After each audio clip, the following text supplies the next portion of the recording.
Lesson 5 video संख्या 2। आज हम पढ़ेंगे इसमें जहांगीर का जो अभियान था, जहांगीर की जो दक्षिण नीति के संदर्भ में अभियान था, हमने पढ़ा था, इंट्रो पढ़ लिया था इस बारे में, लेकिन विस्तार से आज हम पढ़ेंगे कि कैसे उसने अभियान चलाया। ये एक स्टोरी की तरह है, आप थोड़ा ध्यान रखें कब कब किसने अभियान किया, थोड़ा सा ध्यान आपको अतिरिक्त देना पड़ेगा याद करने के लिए। 1608 में इसने पहला अभियान अब्दुल रहीम खाने खाना के नेतृत्व में भेजा, जो इनके शिक्षक थे। वो 12,000 की जो सैनिक थे, फौज थी, उसको लेकर जो उन्होंने अभियान किया। शहजादा परवेज जो थे उनको भी उनका सहयोगी बनाया गया, लेकिन उधर दूसरी तरफ मलिक अंबर नाम का जो शासक था, उसने इस सारे अभियान को जो है विफल कर दिया, क्योंकि वो विशेष कूटनीति वाला शासक था।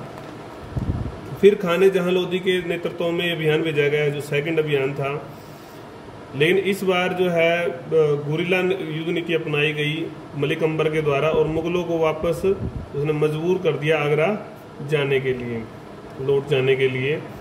1612 में दोबारा जो है तीसरा अभियान था हालांकि ये, लेकिन अब फिर खाना को भेजा गया, अब्दुल रहीम खाने खाना। इस बार वो अपेक्षाकृत अधिक सफल हुआ,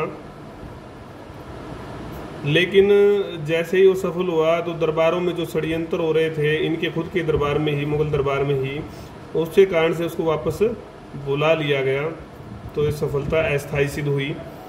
1617 में खुर्रम, जो कि जहांगीर के पुत्र थे, उनको भेजा गया, और जितने लोग लोधी, अब्दुल रहीम खाने खाना, इन सब को मतलब विशेष जो है सहायक बनाए गए, और लोधी थे और जो है खाने खाना थे, ये सब बनाए गए, और तीसरे सहयोगी थे महावत खां। इन सब को जो है और खुर्रम के साथ भेजा गया, और सफलता जो है ज़्यादा से ज़्यादा जो है इस अभियान के लिए मिले, तो स्वयं जो है जहांगीर मांडू जाकर बैठ गया, मांडू से अभियान का नेतृत्व करने लगा। आखिर में जो है निजाम शाह ने डर कर जो है समझौते का प्रस्ताव रख दिया, और समझौते के प्रस्ताव में उसने 15 लाख रुपए देने जो है स्वीकार कर लिए, और अधीनता भी स्वीकार कर ली। और इस खुशी में, इस विजय के उपलक्ष्य में जहांगीर ने खुर्रम को शाहजहां की उपाधि दी। यही खुर्रम जो है शाहजहां कहलाए। फिर इनको 20,000 का मनसबदार बनाया गया, और अब्दुल रहीम को जो है वहाँ का गवर्नर बना दिया गया। लेकिन ये संधि अस्थायी ही रही, दोबारा जो है शाहजहां को जाना पड़ा 1621 में इस अभियान में, यहाँ पर जीत के लिए। इस बार उसको खूब सफलता मिली, उसने 14 कोस का जो है क्षेत्र जीत लिया, और 50 लाख रुपए का हर्जाने के तौर पर जो है उसने वसूले, इसमें भी वो कामयाब हुआ। लेकिन कुछ ही समय बाद स्थिति में बदलाव आ गया था। नूर जहां, जो जहांगीर की जो पत्नी थी, उसके और शाहजहां के संबंधों में टकराव आना शुरू हो गया। उस टकराव आने के कारण से जो है खुर्रम ने, शाहजहां ने विद्रोह कर दिया। उसने हालांकि इन्हीं दक्षिणी राज्यों में जो है शरण ली थी, लेकिन जो इस सारे से अंबर को एक मौका मिल गया, मलिक अंबर को, और उसने दोबारा से अपने क्षेत्र हथियाने शुरू कर लिए और ग्रहण कर लिए क्षेत्र। हालांकि मलिक अंबर की जो है मृत्यु 1626 में हो गई थी, उससे कमजोर जरूर हुई स्थिति, लेकिन इसका ज़्यादा लाभ जहांगीर या शाहजहां नहीं उठा पाए। कुल मिलाकर अगर हम बात करें तो जो सफलताएं थी, असफलताएं थी, वो मिश्रित थी। इसकी जहांगीर की अस्थायी रही, वो जो मलिक अंबर था या वहाँ के लोग थे, वो धोखे में रखने में कामयाब रहे मुगलों को। आखिर में जो है 1627 में जहांगीर की भी मृत्यु हो जाती है। अगर हम राज्य विस्तार की बात करें दक्षिण में, तो स्थिति वही रहती है जो उसके राज्यारोहण के समय थी। अंतिम समय में भी वो विशेष क्षेत्र वो नहीं जोड़ पाता है। अब जहांगीर तक हम पढ़ आए हैं, 3 सम्राट हमने मुख्य पढ़ लिए हैं, 4 हो गए वैसे तो, बाबर, हुमायूं, अकबर, जहांगीर। 5वां जो है वो है शाहजहां। शाहजहां की अगर हम बात करें तो इसकी नीति के उद्देश्य भी कुछ कुछ वैसे ही थे जैसे कि अन्य के थे। वही साम्राज्य विस्तार के लिए इसने जो है दक्षिण नीति अपनाना चाह रहा था, सिया की समाप्ति करना चाह रहा था, धन संपत्ति, अपार धन संपत्ति पाकर राजकोष को बढ़ाना चाहता था। 3 कारण तो वही थे। चौथा कारण था कि अराजकता। 1627 में जब इसकी मृत्यु हो जाती है मलिक अंबर की, तो वहाँ अराजकता, अव्यवस्था फैल जाती है। उसका लाभ जो है ये उठाना चाह रहे थे। कि इसका लाभ उठाकर जो है वहाँ पर उस स्थिति का, जो अराजकता की स्थिति थी, उसका लाभ उठाया जाए और वहाँ पर आक्रमण किया जाए, ऐसा इन्होंने निश्चय किया। विरोधी लोग जो शरण लेते थे, खुद भी उसने शरण वहीं ली थी, गोलकुंडा की रियासतों में उसने शरण ली थी मलिक अंबर के पास, और जुझार सिंह और बुंदेला और खान जहां लोधी, इन लोगों ने भी वहीं शरण ले ली थी। मतलब विरोधी लोगों का शरण स्थली बन गया था, उस शरण स्थली को भी तोड़ना था, तो उसके लिए भी आक्रमण जरूरी था। और जो पूर्वजों की दक्षिण नीति जो असफल हो गई थी, कुल मिलाकर उसको सफल बनाना था, नया करना चाह रहा था कुछ, तो इसने आक्रामक नीति अपनाई और उसमें ये सफल भी हुआ। और सफलता के बारे में हम पढ़ेंगे विशेष रूप से, कैसे कैसे इसने जो है सफलता हासिल की। इसका जो मुख्य अभियान था वो अहमदनगर और बीजापुर की तरफ ही था। अहमदनगर की जो बात हम पढ़ने वाले हैं वो एक स्टोरी की तरह है, स्टोरी टाइप में आप इसको पढ़ेंगे तो आप याद कर पाएंगे भी कौन आया कौन गया, किसने लड़ाई लड़ी, तब आपको ये याद रह पाएंगे। नाम भी आएंगे, घटना भी आएगी, टाइम भी आएगा। तो अगर इसको याद रखना है तो थोड़ा स्टोरी टाइप में आप इसको पढ़ें और समझें, 2 बार पढ़ें, 3 बार पढ़ें, तो आपको ये याद रहना शुरू हो सकता है। नहीं तो फिर आप पिछड़ जाएंगे इसको याद करने में।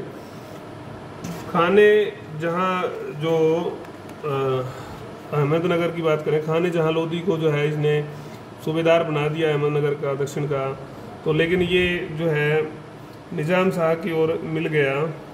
निज़ाम शाह तो धोखा दे दिया इसने और ये मिल गया। अब जो है महावत खां को जो है सूबेदार बनाया गया, उसकी जगह सूबेदार बनाकर इस समय जो इसकी मुगल साम्राज्य की बागडोर महावत खां को इस क्षेत्र में, और अगर अहमदनगर की बात करें तो अंबर का जो बेटा था, मलिक अंबर का बेटा, उसके हाथ में यहाँ की बागडोर थी। तो नेतृत्व दोनों ही, हालांकि इतना योग्य नहीं था। तो अब जो है शाहजहां अपनी चाल, अपनी रणनीति बनानी शुरू करता है। तो पहले वो क्या करता है, बीजापुर से समझौता कर लेता है।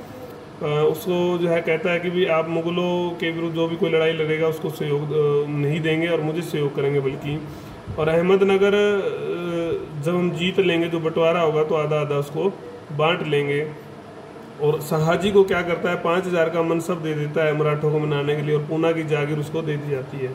एक शक्ति हाथ में दूसरी शक्ति मिला ली। अन्य मराठे सरदार भी जो है लालच में या स्वार्थ के कारण से जो है साथ में आ जाते हैं।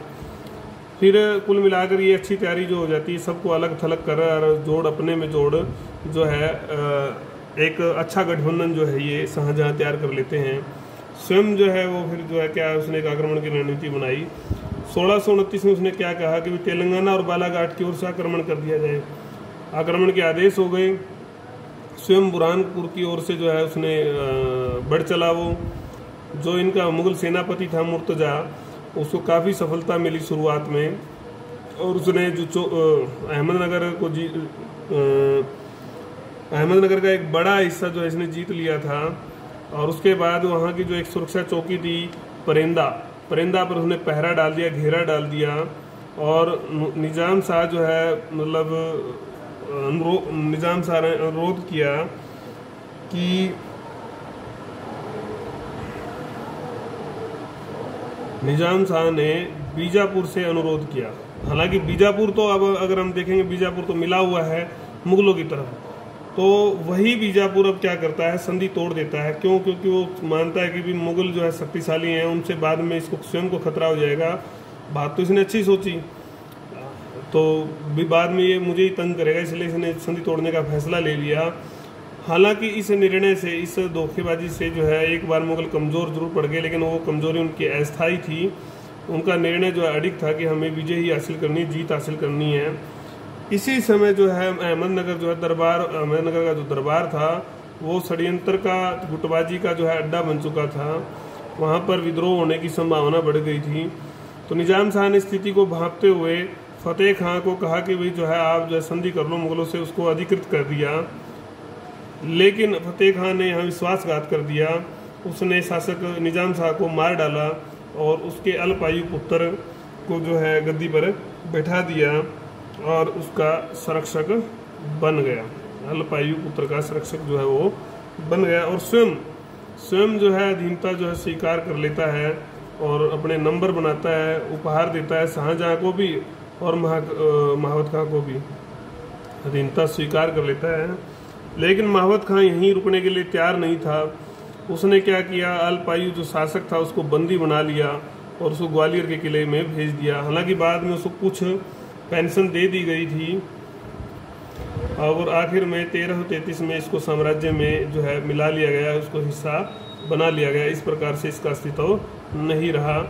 अहमद जो नगर था वो मुगलों के पूरी तरह से नियंत्रण में आ गया।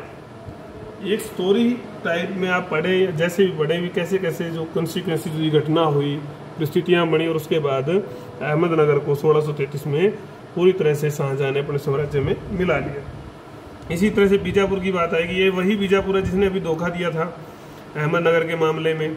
तो इसकी जो भूमिका थी वो धोखेबाजी वाली तो थी, पूरी तरह से नकारात्मक थी। तो इसी समय हालांकि दक्षिण में अकाल पड़ा हुआ था और मुमताज़ की जो है मृत्यु हो गई थी, तो जो है ध्यान जो है ज़्यादा नहीं दे पाया, लेकिन लगातार सूचना जो है महावत खां भेजता रहता था और ये भी प्राप्त करता रहता था। इसका इंटरेस्ट था कि वहाँ के बारे में उसको पता चले और जैसे ही स्थितियाँ ठीक हो तो वो काम करे। उसको पता चल रहा था कि बीजापुर जो है अकेला नहीं है, वो एक संगठन बनाना चाहता है, संगठन बनाकर मुगलों को खदेड़ना चाहता है।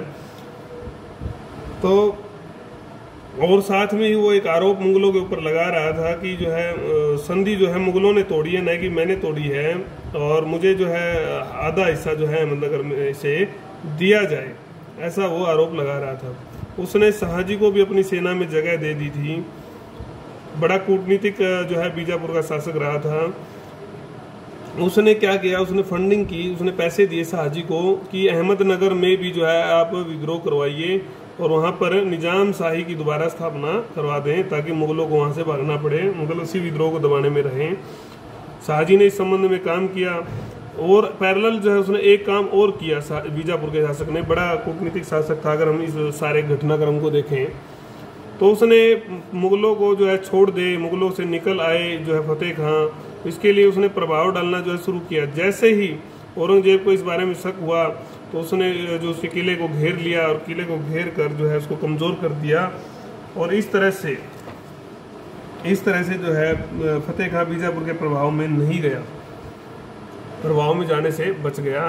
हालांकि जो है धीरे धीरे जो है खतरा महसूस होना जो है शुरू हो गया था शाहजहां को कि इस तरह से तो अहमदनगर भी स्वतंत्र हो सकता है। तो उसने आखिर में जो है स्वयं वो दक्षिण में पहुंच गया, क्योंकि वो जानता था कि अगर स्थायित्व अगर दक्षिण में देना है तो बीजापुर को जीतना जरूरी है। इसलिए वो स्वयं पहुंचा। उसने मराठों को धन दिया, लालच दिया, शाहजी को भी उसने मिलाने की कोशिश की। शाहजी तो नहीं मिला, लेकिन अन्य मराठे जो है मिल गए, अन्य मराठे मिल गए। तो उसने आदेश दे दिया आक्रमण का और एक संधि प्रस्ताव भी भेज दिया कि भाई अगर आप संधि करना चाहो तो संधि कर लो, पहले वाली संधि ही हम बहाल कर देंगे।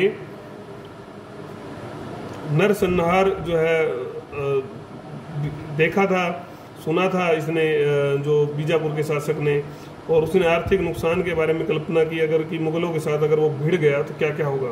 तो काफ़ी भयभीत हो गया। उस भय के कारण से उसने जो संधि की बातें जो है स्वीकार कर ली और शर्तें जो हैं, हालांकि जो संधि हुई उसकी नई शर्तें तय हुई। उन शर्तों को हम अगली वीडियो में पढ़ेंगे कि वो क्या शर्तें थी जिसके तहत बीजापुर से संधि हो जाती है।